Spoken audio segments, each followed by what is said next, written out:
अणु के अंतर्गत अगला टॉपिक है न्यूक्लिक अम्ल। इस न्यूक्लिक अम्ल के बारे में विस्तार से अध्ययन करेंगे। सबसे पहले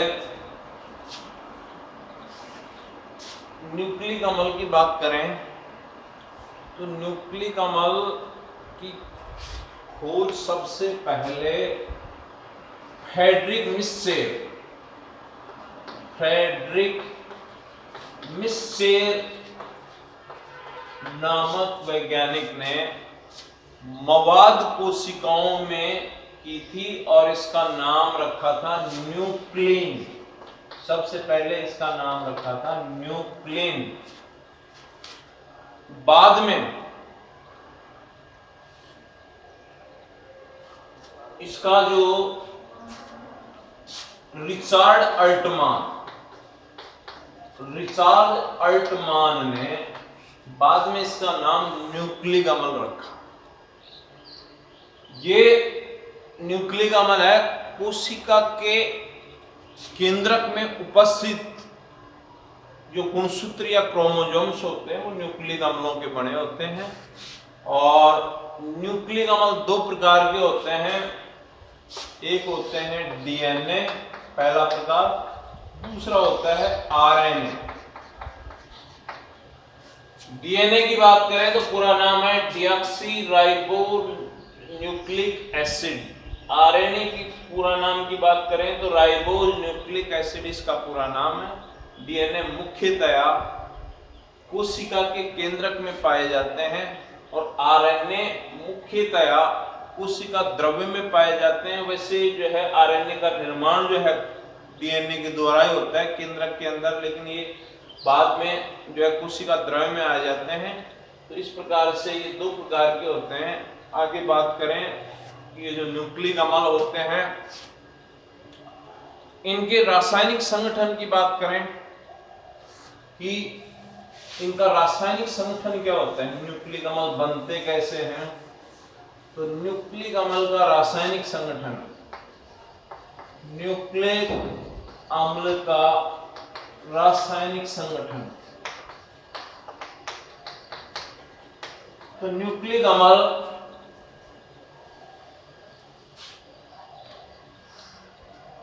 तीन अवयवों से बनते हैं। मतलब कहने का मतलब अगर न्यूक्लिक अम्ल का जल अपघटन करें तो उससे तीन अवयव बनते हैं, शर्करा, कार्बनिक क्षार और फास्फोरिक अम्ल। तो इस प्रकार से जो न्यूक्लिक अम्ल के तीन अवयव होते हैं, तीन घटक होते हैं, जिसमें पहले घटक या अवयव का नाम है शर्करा, दूसरे का नाम है कार्बनिक क्षार, तीसरे का नाम है फास्फोरिक अम्ल। शर्करा की बात करें तो इसमें शर्करा के अंतर्गत 5 कार्बन वाली पेंटोज शर्करा पाई जाती है। और ये 5 कार्बन वाली जो पेंटोज शर्करा है ये फ्यूरेनोज संरचना में होती है और इसका बीटा समूह भी पाए जाते हैं। तो ये जो है डीएनए के अंदर तो पाई जाती है डीऑक्सीराइबोज शर्करा और आरएनए में पाई जाती है राइबोज शर्करा। तो सबसे पहले बात करें इसकी संरचना की तो इसमें ये जो डीएनए में पाई जाने वाली शर्करा है इसका सूत्र होता है C5H10O5। और किस प्रकार से इसकी संरचना होगी वो ध्यान दें कि ये ऑक्सीजन और ये इसकी फ्यूरेनोज संरचना और इसमें ये कार्बन 1, कार्बन 2, कार्बन 3, कार्बन 4। तो इसमें कार्बन 1 की स्थिति को देखें तो बीटा स्थिति होती है तो OH ऊपर H नीचे, बाकी में H ऊपर OH नीचे, 2 नंबर पे, 3 नंबर पे H ऊपर OH नीचे, 4 नंबर पे CH2OH ऊपर H नीचे। और ये इस प्रकार से इसका नाम होगा बीटा डी राइबोज। ये जो शर्करा पाई जाती है ये आरएनए में पाई जाती है। दूसरी शर्करा जो होती है डीएनए में पाई जाती है उसका फॉर्मूला होता है C5H10O4। इसमें एक ऑक्सीजन की कमी होती है और इसको देखें तो इस प्रकार से है ये 5 वलय और इसमें कार्बन 1 2 3 और ये 4 और इस प्रकार से बंद की स्थिति। तो यहाँ पर 2 नंबर के जो ऑक्सीजन 2 नंबर का कार्बन उससे एक ऑक्सीजन को हटा दें तो ये बच जाएगा H H ये OH ये H ये H ये OH ये CH2OH और ये H। इसका नाम होगा बीटा 2 डिऑक्सीराइबोज। ये पाई जाती है डीएनए के अंदर। तो ये डीएनए के अंदर पाई जाती है, ये आरएनए के अंदर पाई जाती है। इस प्रकार से ये डीएनए और आरएनए के अंदर पाई जाने वाली शर्करा है। ये पहला घटक है। नंबर 2 दूसरा घटक वो बात करें तो ये नंबर 2 में दूसरा है कार्बनिक क्षार। कार्बनिक क्षार कार्बनिक क्षार की बात करें तो कार्बनिक क्षार ये 2 प्रकार के होते हैं। पहले प्रकार के होते हैं प्यूरीन और दूसरे होते हैं पिरिमिडीन। पहले होते हैं प्यूरीन, दूसरे होते हैं पिरिमिडीन। प्यूरीन जो कार्बनिक क्षार है इसमें 2 कार्बनिक क्षार आते हैं। एक का नाम है एडेनिन, दूसरे का नाम है गवानीन। और इसमें एक षटकोणीय वलय होती है और एक पंचकोणीय वलय होती है। संरचना इस प्रकार से होगी कि इसमें एक षटकोणीय वलय, एक इसमें पंचकोणीय वलय और इसमें यहाँ नाइट्रोजन, यहाँ नाइट्रोजन, यहाँ नाइट्रोजन और यहाँ नाइट्रोजन। और इसके एकांशिक क्रम में ये डबल बॉन्ड यहाँ बनेगा नहीं। इसकी संयोजकता को पूरी करने के लिए यहाँ हाइड्रोजन, यहाँ अगर NH2 लगा दें तो इसका प्यूरीन का पहला क्षार बन गया जिसका नाम है एडेनिन। ए से रिप्रेजेंट करते हैं इसको। ये इसकी संरचना बनेगी। दूसरा इसका बनेगा इस प्रकार से। दूसरा बनाने के लिए इसमें इसी प्रकार से ये नाइट्रोजन लगा देंगे और इसमें यहाँ पर कीटोनिक समूह होगा और एकांतर क्रम में यहाँ डबल बॉन्ड, लेकिन यहाँ पर इसके एक NH2 समूह। संयोजकता पूरी करने के लिए यहाँ पर नाइट्रोजन के एक H लगा देंगे, यहाँ पर एक H लगा देंगे तो ये संरचना बनेगी। इसका नाम है गवानीन। जी से रिप्रेजेंट करते हैं इसको, गवानीन। तो इस प्रकार से प्यूरीन के अंदर 2 कार्बनिक क्षार आ गए। एक का नाम है एडेनिन और दूसरे का नाम है गवानीन। इसके बाद में इसका दूसरा प्रकार है कार्बनिक क्षार का, वो है पिरिमिडीन। इस पिरिमिडीन के अंतर्गत 3 कार्बनिक क्षार आते हैं। एक का नाम है साइटोसिन, दूसरे का नाम है साइटोसिन, इसके अलावा यूरेसिल और थाइमिन, ऐसे करके 3 इसमें आते हैं। और इसकी संरचना देखें तो इस प्रकार से है कि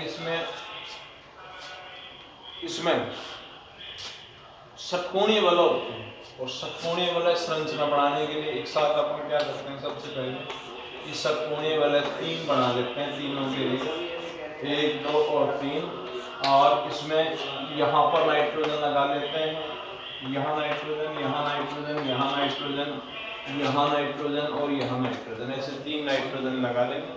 इसके अलावा इसमें ये जो इसके तीनों में यहाँ पे कीटोनिक समूह होता है, 1 2 3, ये तीनों में कीटोनिक समूह होता है।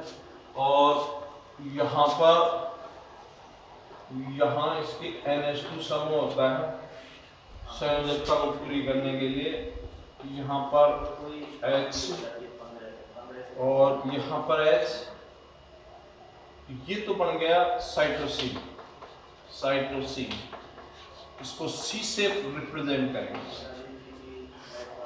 इसके बाद में अगला है यूरेसिल बनाने के लिए सबसे पहले इसमें यहाँ पे आपको कीटोनिक समूह, यहाँ थोड़ा सा आप चेंज करें क्योंकि यहाँ पे अपन ने कीटोनिक समूह नहीं लगाया, तो इसलिए एकांतर क्रम में यहाँ डबल बॉन्ड लगेगा, यहाँ लगेगा नहीं, यहाँ डबल बॉन्ड लगेगा। अब ये बन गई साइटोसिन। यहाँ पे यूरेसिल की बात करें तो यूरेसिल में ये डबल बॉन्ड रहेगा संयोजकता को पूरी करने के लिए, यहाँ H यहाँ H, और इस प्रकार से ये बन गया यूरेसिल। यूरेसिल और यू से रिप्रेजेंट करते हैं। इसी प्रकार से तीसरा है थायमिन। यूरेसिल और थायमिन में एक छोटा सा अंतर है जो आपको समझना है। वो अंतर इतना सा है कि इसमें यहां एक चेंज करेंगे, यहां मेथिल समूह लगाते हैं, बाकी इसमें ये कीटोनिक समूह ये संयोजकता को पूरी करते हैं। तो इस प्रकार से ये बन गया थायमिन। इस प्रकार से ये साइटोसिन, यूरेसिल और थायमिन की संरचना है। ये संरचनाएं होती है। अब तीसरा अवयव है, उसका नाम है, लेकिन उससे पहले आपको एक बात और समझनी है कि इसमें डीएनए जो होता है, उस डीएनए के अंतर्गत 4 कार्बनिक क्षार पाए जाते हैं, एडेनिन, ग्वानिन, साइटोसिन और थायमिन। ये 4 क्षार, कार्बनिक क्षार जो है वो डीएनए के अंदर पाए जाते हैं। आरएनए की बात करें तो आरएनए के अंदर 4 कार्बनिक क्षार पाए जाते हैं, एडेनिन, ग्वानिन, साइटोसिन और यूरेसिल। अंतर दोनों में इतना ही है कि डीएनए में थायमिन पाया जाता है, आरएनए में उसके स्थान पर यूरेसिल पाया जाता है। अब बात करते हैं अगला तीसरा अवयव क्या होगा इसका, वो और समझ लें आप। तीसरा अवयव नंबर 3 वो होगा फास्फोरिक अम्ल। फास्फोरिक अम्ल फॉर्मूला होगा H3PO4। तो न्यूक्लिक अम्ल में दो शर्कराओं को जोड़ने वाला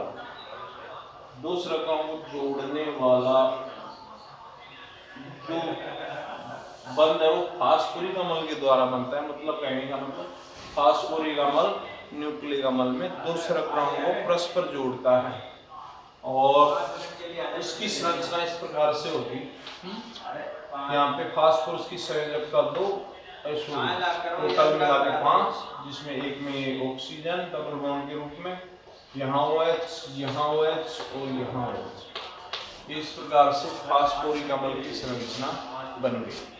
तो ये है न्यूक्लिक अम्ल के 3 अवयव। 3 में एक हो गया शर्करा, दूसरा हो गया कार्बनिक क्षार और तीसरा हो गया फास्फोरिक अम्ल। बच्चों इस प्रकार से न्यूक्लिक अम्ल से संबंधित ये इसके अवयव हैं 3, शर्करा, कार्बनिक क्षार और फास्फोरिक अम्ल।